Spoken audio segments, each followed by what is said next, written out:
We can cross now to St-Pierre, who is a counter-terrorism expert who joins us on the line. We've heard a good deal of caution from the German authorities, using very carefully guarded language, not immediately jumping to the conclusion that this is a terrorist attack, and also urging caution not to associate this with other attacks that have been inspired by the Islamic State organization. What does this look like to you? Well, first of all, good evening. Yes, well, like I said, I can only base my assessment on the information that's been provided to me via official and unofficial channels. So far, what I see are three shooters that have not necessarily have a desire for suicide. They're on the run, which is quite different than what we've seen so far.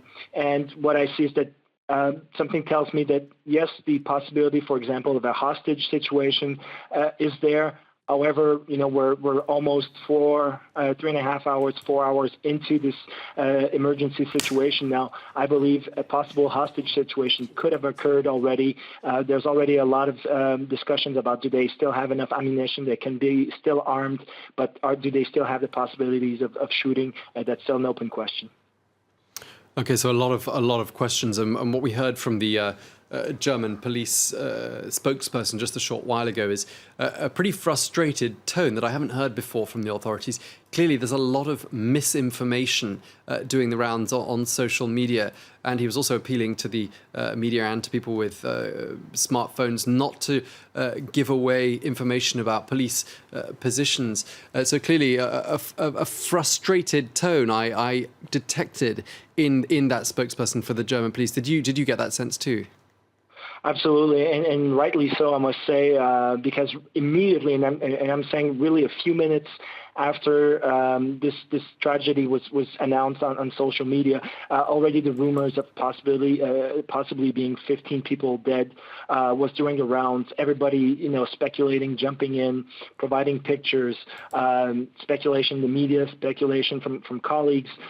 Everybody, especially in this heightened situation, we're 4 days removed from the attack in Würzburg.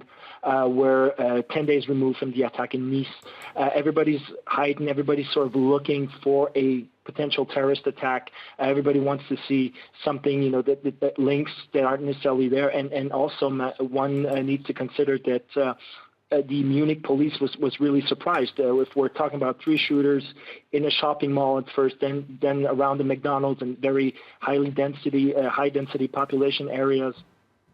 Yes, there's a frustration because all these elements impede on their work, and right now they need to have the largest margin of maneuver possible. So I definitely, yes, understand the frustration.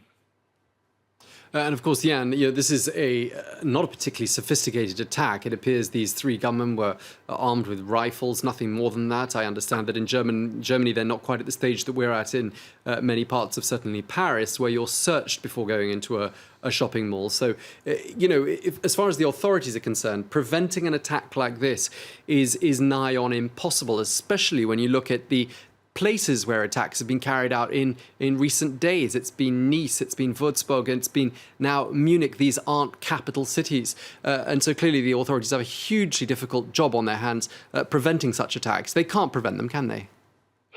Not really. Again, we're coming back to the issue of a mass shooter. What the Germans called Amokläufer, with somebody that just seems to come out of nowhere and starts killing people, starts shooting around, whether it be schools or other areas. Now that gray area, as Interior Minister de Maizière referred to earlier this week, is half terrorist, half mass shooter. How are we dealing with this?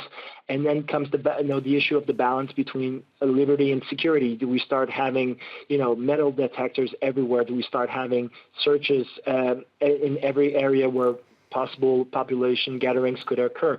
And that's really, really difficult right now because people will not necessarily have an online personality that could be tracked down. They're low on human resources, so it's difficult to see sometimes some of the symptoms, some of the signs that could indicate a potential mass shooter. So it's very difficult. It's a real difficult time for not only for police in Germany, but police in the Western world as well. Okay, Jan St-Pierre, a counter-terrorism expert. Thank you very much indeed for sharing that with us.